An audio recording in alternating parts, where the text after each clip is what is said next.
I am a qualified nutritional therapist and stress management consultant, and I've done lots in the health and healing industry in the past 20 odd years.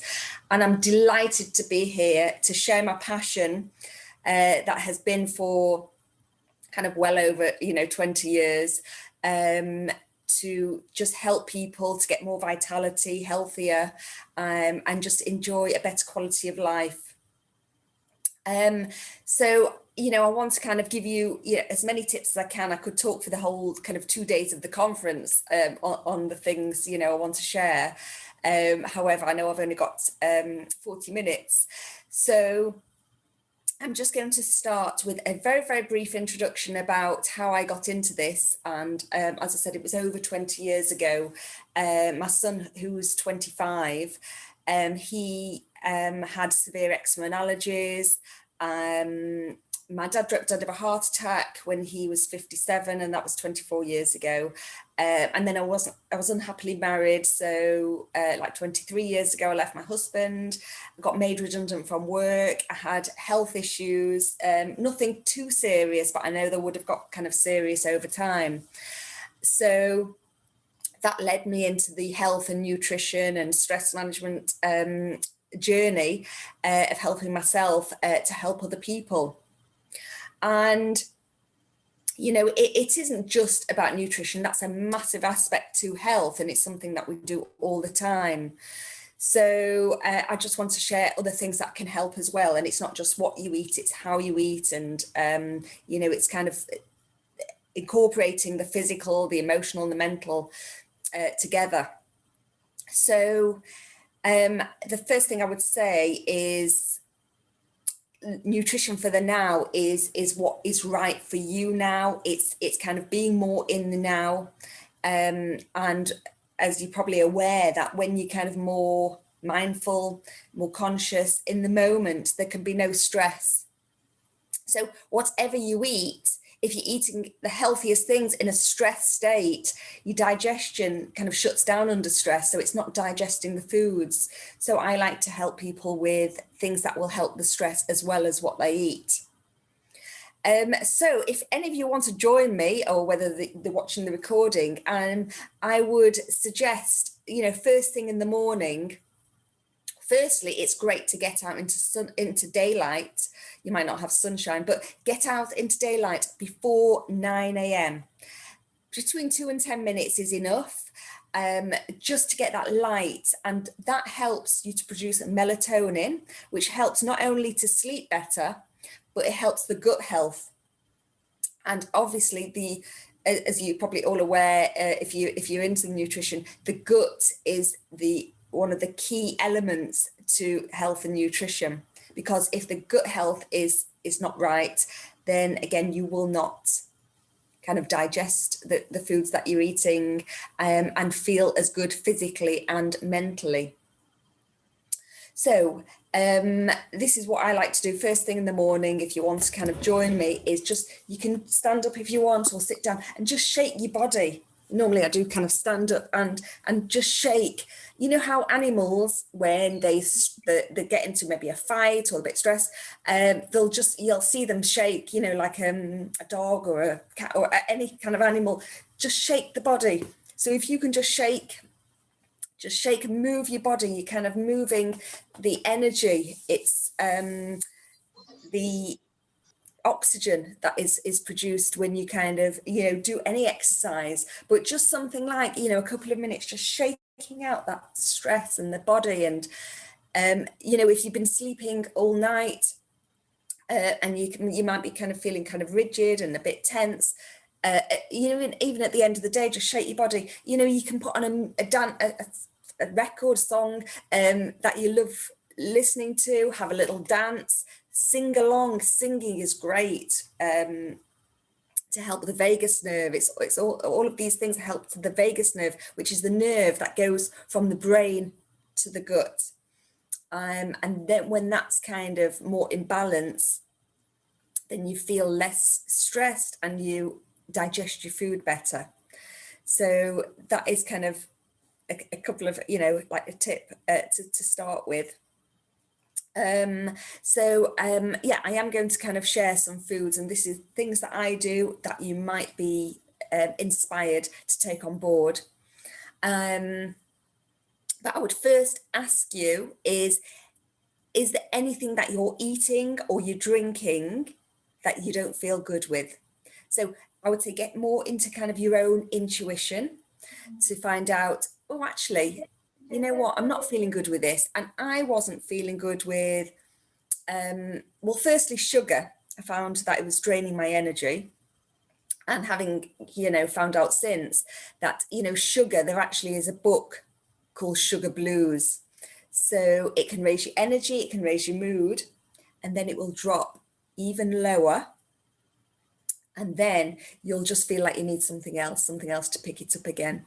So the best thing you can do is have foods that, without refined sugar. I will give you obviously alternatives to help you, but have a more balanced kind of, if you are going to have kind of sugars, have like kind of less refined. So I went on to things like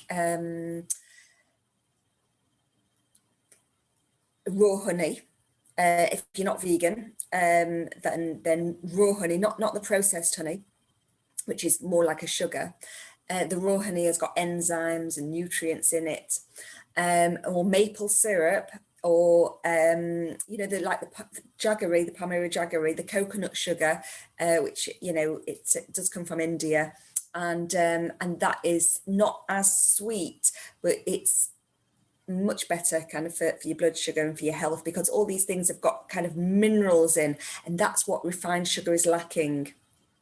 Apparently it's more addictive than the drug cocaine, and the more you have, the more you want. So the less sugar I had, the less I craved it. There's various factors of cravings, but lacking magnesium as well, which I'll talk about, is a key mineral, and that helps with so many health issues, but cravings especially. So it's your magnesium and your potassium, that if you're having enough of that, then you won't crave that sugar. So I kind of started to feel a bit better. And then my son, who had severe eczema and allergies, as I mentioned, he was severely allergic to dairy, which I stopped having dairy products, and I felt, again, a lot better digestive-wise. Just my skin, my hair, everything improved. Just colds, viruses, it just lessened. And the third thing that I thought I'd never be able to stop eating is wheat, because I used to have wheat. I'm not sure, I don't know about you, but for like breakfast, lunch, possibly dinner, snacks, bread, cakes, biscuits, cereal, pizza, pasta, things like that. And I decided just for 1 month, I had irritable bowel syndrome. So I decided for 1 month I would not have it, and I brought in healthier alternatives, and I've been researching healthy alternatives for the past 20 odd years to find things that are enjoyable and that is healthy. So I'll share some with you, and I found that was amazing for my health, for my digestion. I used to get very tired and bloated from eating wheat, and I used to have a pain in my left knee that from since I was 18, and I felt aches and pains throughout my body, and those all went when I stopped having wheat, because wheat is inflammatory, and when you think of the gluten in it, the glue, that's for your digestion. It squashes down the villi in your small intestine, which helps to absorb all the nutrients. So you can't absorb as many nutrients. So I found that amazing. And I have to say now, I am 52, going on 53 in next March, and feel better, more energized than I did probably since late teens, 20s. So I know you can improve your health through through nutrition and healthy living. So the alternatives, what to eat instead. I would recommend processed, obviously, food, and things with chemicals, artificial sweeteners.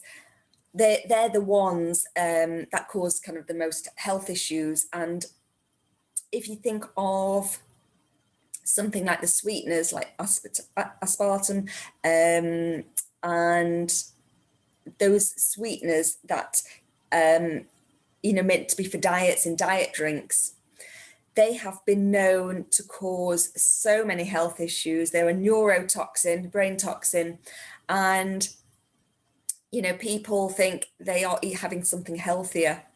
So I would say if you can stop having those and have a more natural sugar, that would be more beneficial for your health. And anything kind of processed, and I say with chemicals, then it's not a real food. So the best foods to have are those that are just that food. So it's a grain. So I would eat like brown rice, or rice is just one food. There's millet, which you might think of as a bird food, but millet is a grain and it absorbs a lot of water. I would recommend soaking these first to get rid of the phytic acid, which leaches or binds to minerals, and then rinsing and then cooking them. Quinoa, which looks like quinoa, that's another type of, you can use as a grain. It's not a grain. And that is very rich in kind of B vitamins, which are great for stress, and calcium, and very kind of gentle on the digestion.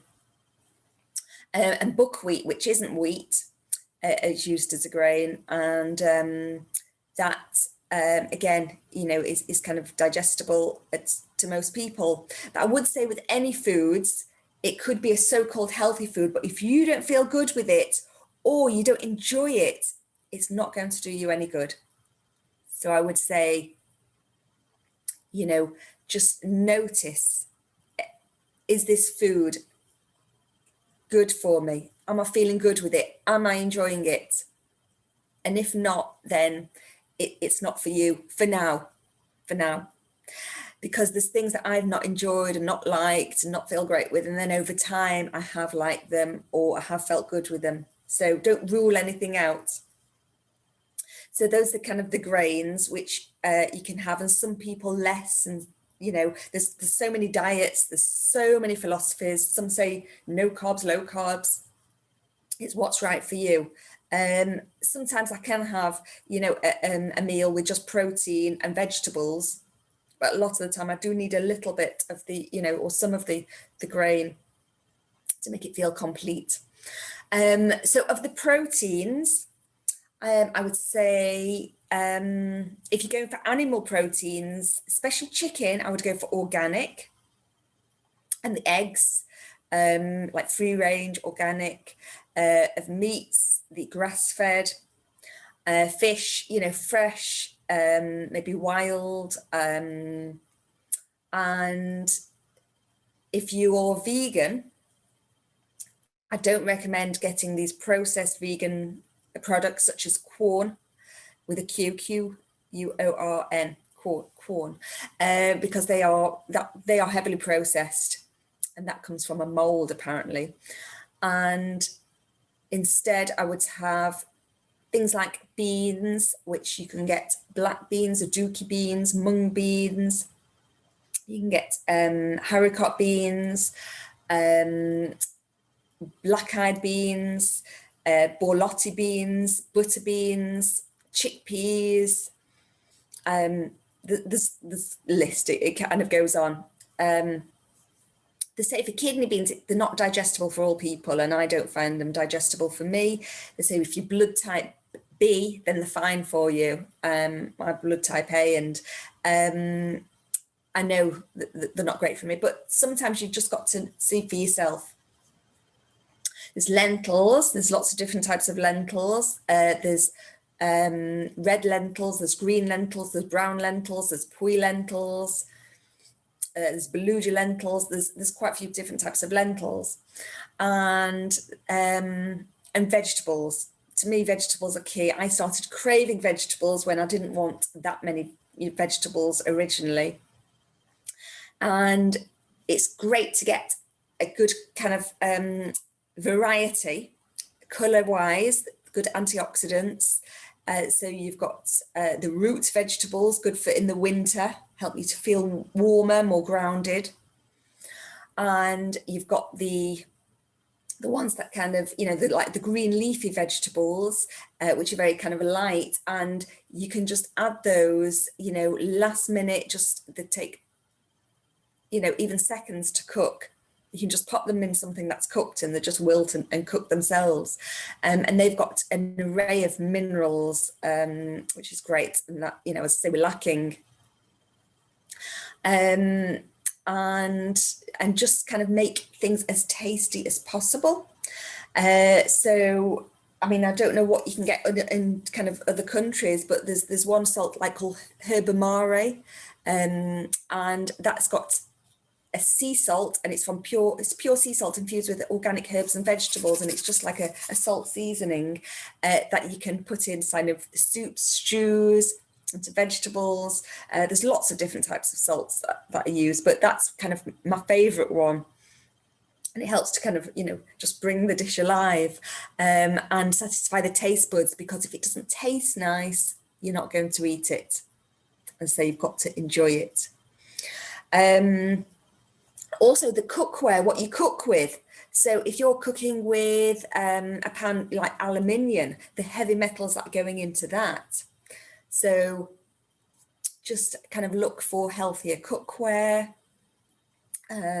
Make your eating experience as enjoyable as possible. Try not to do anything else, and kind of put music on, look at your phone, and do your best to take some time just to eat your food. I know in France, they have like, a lot of people have like even a couple of hours kind of for the lunch, and it really helps the digestion. So one tip, even just before you eat, just take a conscious breath, and you can all do this with me now if you want, is just take a breath, just slow, low, doesn't have to be, like a long, deep breath, but it's going into your abdomen.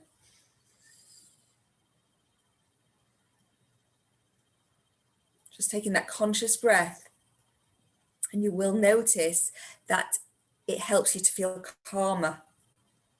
It gets you into the moment, and it helps your digestion, it helps your health. So to do that before you eat, whatever you eat is just going to digest better, and you're going to feel better.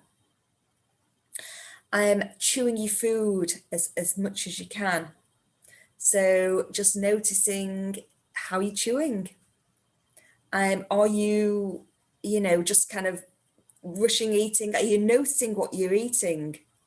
I know people are covering mindful eating, but it's a great kind of tool to use to say, actually, you might find I'm actually not enjoying this food as much as I thought, or you're less likely to overeat. Because when you kind of eat more consciously, you kind of enjoy and you save and you feel more fulfilled. So you won't eat, as much thinking, oh, actually, I've forgotten what I was eating, because a lot of the time we're eating so unconsciously and just kind of eating and not enjoying properly and not noticing. And you're less likely, as I said, to kind of eat unhealthier foods or too much. So that is kind of one key tip I would say about, whatever you're eating, and eat, slower, less rushed, doing less, make it an enjoyable experience. As I said, maybe use kind of nice, crockery if you're eating in an evening, maybe light a candle, put on some maybe relaxing music, and just, if you're with somebody else, just, listen to them talking, and just notice what you're eating, and just make it as a experience in itself. Because, as I say, a lot of the time we're just kind of eating on the run and not even noticing.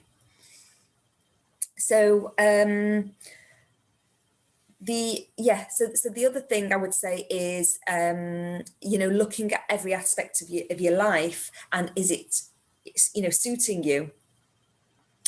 if you get a better night's sleep, then you will just feel better generally, but your blood sugar throughout the day, your hormones will be more balanced. You will veer towards healthier foods generally.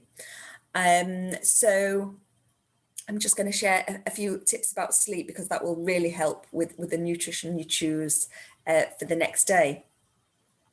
So I would say it is best to turn off any devices at least an hour before you go to bed.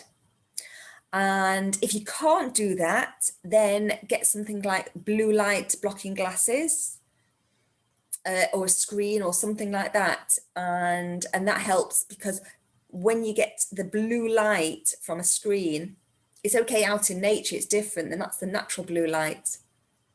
But the blue light from screens makes you think it's daytime.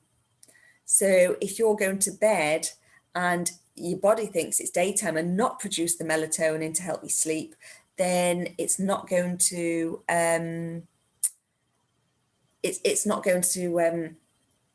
help you to have a good night's sleep and get into that kind of deeper sleep. So any questions, please feel free to ask, and I will answer them, because I have got time to do that.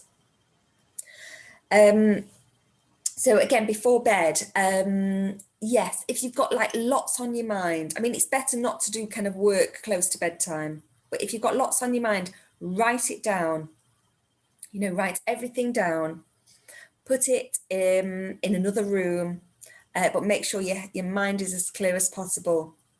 Maybe have a nice warm bath, and maybe use some kind of essential oils in the bath, or inhale them, or in an oil burn, or even just pop them on a tissue. A couple of drops, just relaxing aromatherapy oils such as lavender or orange or mandarin, and just to help you to feel calmer. There's some kind of really kind of uplifting ones, like petitgrain or bergamot. They're kind of like from the orange family, and they're very kind of uplifting, help with stress. They're all kind of really good to help keep you calmer. So I wouldn't recommend doing this every single day with the oils, because your body kind of gets used to them. So just have them, whenever you kind of really need them. And another thing kind of before bed is not to kind of eat too late, because your digestion is shuts down. They say about nine in the evening, but some say when it goes dark and it slows down. So especially in the winter, eating earlier and making your foods more digestible, chewing them well, or not having such a heavy meal. Maybe have a bigger meal at lunchtime. And then when you go to bed, you could practice some kind of the breathing that I just showed you. Put your hand on your abdomen, taking the breath in, just getting your mind out of the busy thoughts, and just notice parts of your body, just feel sensations in your feet, going up to your feet. In fact, we can do a kind of a little relaxation now, and it will help you to get out your head. So just focus on your feet, taking that breath down to your feet, and then up your legs, the shins, the calves. Just feel the energy there. Into your knees, and your thighs, feeling that energy. Just feeling all your cells in your legs now, just revitalized, healthy. Working up your pelvis, into your abdomen and lower back. Just noticing the energy there.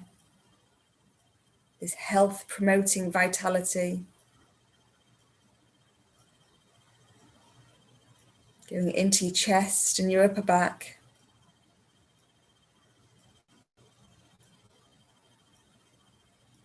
Into your shoulders. And your upper arms. Your elbows. Your lower arms. Your wrists. Your hands. The palms of your hands. Into your neck and your face and your scalp. Just noticing all this positive vitality, this energy, healing and helping every cell of the body. You can just smile at every cell, smile at your organs and thank them. So I don't know if any of you have heard of Dr. Emoto. The late Dr. Emoto, he wrote a book and he did a lot called The Messages in Water. So he said something about the positive kind of words, whether you say them or you think them or you write them down. I have got, what he did is he tested the water that I'd frozen from things that, you know, this is a word, harmony, but love, thanks, even, you know, classical music, anything like that, and it would have more positive effects to the water. And think of how much water, you know, people say at least 60% of water that we are, and the food that you're eating. So even just putting or speaking to your food, or putting a word underneath your plate or your whatever you're eating from, or your water, and that has such a positive effect on what you're eating. I did a test, I did an experiment, had 2 jars, and I've heard this experiment before, and I put some short grain brown rice in one and some in another jar, and I put the words I love you and the other one I hate you, and I said positive words, loving words to one and negative words to another.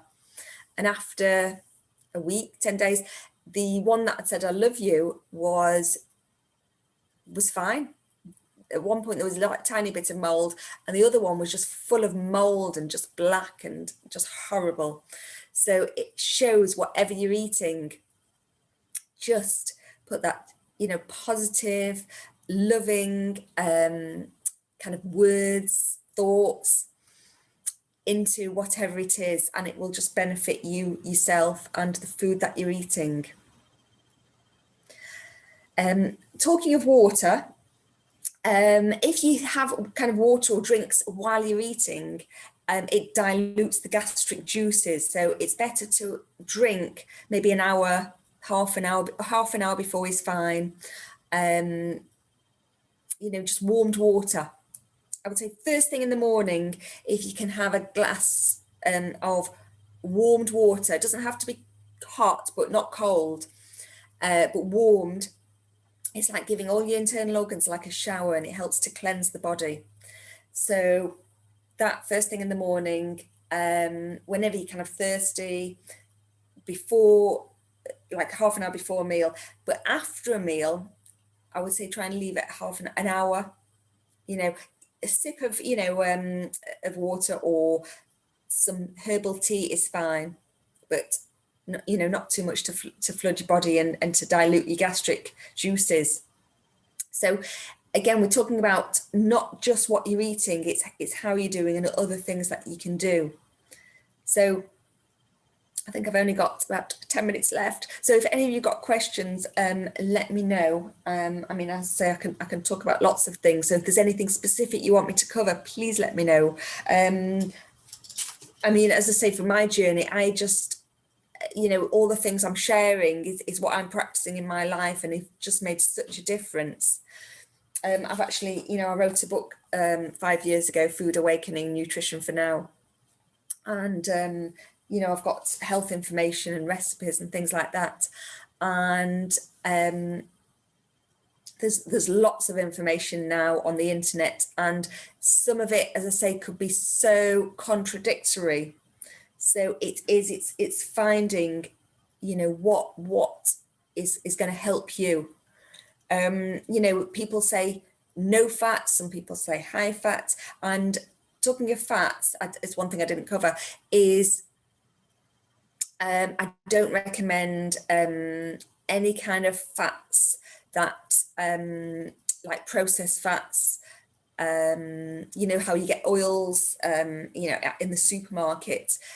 Olive oil, it would be the only kind of oil I would say, yes, you know, use. If you are cooking with it, make sure it's a very, very, very low temperature, because it does damage. The only oil that doesn't damage, I've got some here, is coconut oil. And this is pure, unrefined, extra virgin, cold press, 100% raw coconut oil. If you're going to cook with it though, make sure, if you don't like the taste of coconut, get the one that's deodorized, because when you cook with that, you don't get the smell of coconut or the taste of it. But normal coconut oil, you can use that as a spread. But any fats, you know, it's not about going overboard, having too much. Some people can't tolerate too many fats anyway. And some people kind of, you know, need more fats, and it's not to say kind of no fats. And things as more natural, I would say avoid margarines, anything that's been processed, and, you know, some sesame oil. Sometimes I like to use toasted sesame oil. So we're talking of flavorings before. So obesity, yeah. Thank you for that question. So yeah, oils, yes, obviously, you know, kind of limit oils to a degree, but the key factors with obesity is getting enough sleep. That is one big thing. So that's when I say get out into nature, for, you know, into the daylight first thing in the morning will really help the gut health. Because there's lots of things. I did a webinars on weight loss, and it's really helped. So are dairy products? Well, again, for some people, if you're going to go for dairy, go for the raw dairy, and just notice if it's good for you. But yeah, some people say, you know, it could help with sleep. There's something called, there's cherry juice, which can help with sleep. There's something, a supplement called theanine, which is found in green tea.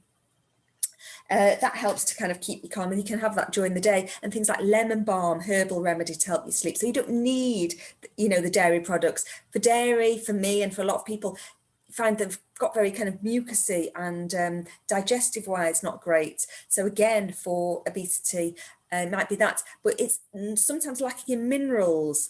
So vitamin D is a key mineral kind of in obesity. Magnesium, I said I would talk more about magnesium. And magnesium, you could just have a magnesium, you can get like a magnesium oil to rub into your body.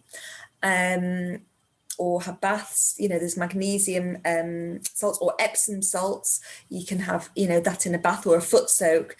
But taking it internally, you can get magnesium supplements, but make sure you don't take too much, because it can be cause a laxative effect.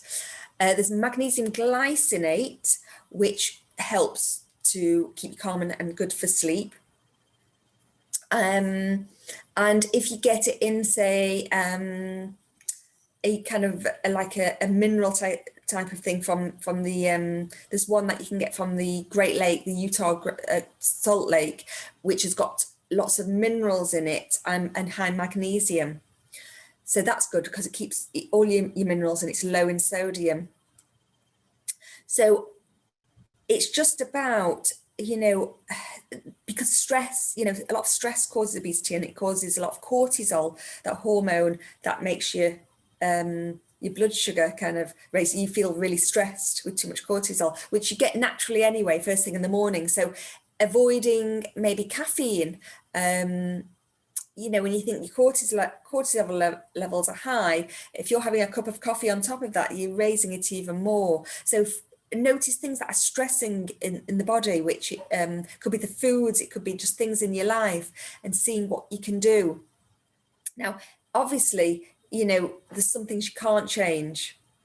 If your children are stressing you, it's not like you can, get rid of them. But you can change your response in the fact of you can do things to help you feel calmer. Foxtail millets. I'm not really sure what that is. Foxtail millets. Is that the grey millet, or I don't know. If you can tell me what it is. But I've not heard of that here. I actually live in Manchester, not London, but I'm close to London. So yes, kind of getting things like minerals, getting the right essential fats as well. Some people say like the DHA in fats, and the fats are if you're vegan, obviously fish oils won't suit you, but you can get a vegan source of EPA and DHA, which I've not got enough time to go into more scientifically, but I'm sure some there are others that are going to go into that. So kind of having the right fats and just helping your metabolism. But exercise is so important, but exercise on its own is not going to be as beneficial as exercise with your nutrition. So if you can do both together and do things that you enjoy, exercise, walking, a nice brisk walk. They say walking after each meal is really beneficial. Things like rebounding, I've got this like mini trampoline type thing, and rebounding, that's great. It gets the oxygen, and they say 10 minutes is equivalent to a 30-minute jog without the skeletal shock. So that's a great thing to do, especially, when the weather's not great, or, you want to be indoors, something the whole family can do. Things like Qigong, I do like Qigong every day. There's so many great exercises that help all your organs with Qigong. And that helps kind of, with weight, with balance, with your stress, yoga, and swimming, they're all kind of great exercises. So that, to help your health and your well-being on every level is so important. I send newsletters out. I send a main newsletter out, bi-monthly newsletter with healthy tips. So feel free to sign up for that. And I also have blogs on my website with health information. So, feel free to go on my website, juliesilver.co.uk, or just search Julie Silver Vitality Fairy, or Vitality, or Nutrition, or Julie Silver Health Wellbeing, and I'll come up and feel free to have a look, sign up for anything. But I would say just start small, just enjoy the things that you're doing, and notice what you're not enjoying, and just take one thing. So if you can all just think of one thing that I've just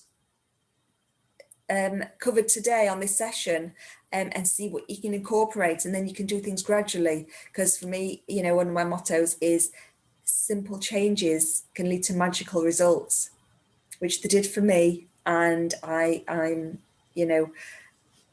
hoping for you too, wherever you are on your journey. And feel free to get in touch if you want to ask me anything. And I think that's it for the time, isn't it? So it's been wonderful to be here. So I look forward to the rest of the conference.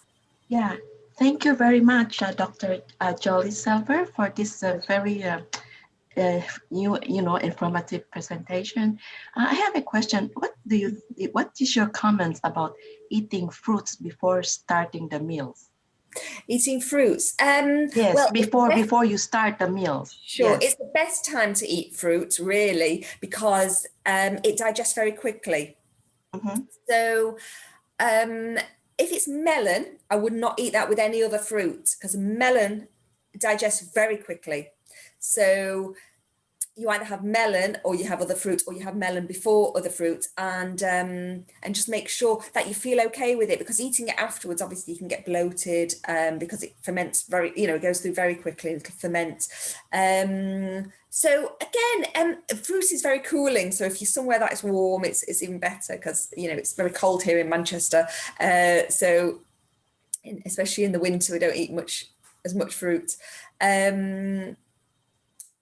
But yeah, if you feel good with it and you enjoy it, then yes, but definitely better before than after. No, because when we were young, they told us, that we must eat fruits before starting, like drinking the soup and the main course. That's like Sure. their beliefs that it's very good for the digestive system. So that's why I was thinking, what is your thought about that? Yes. Yeah.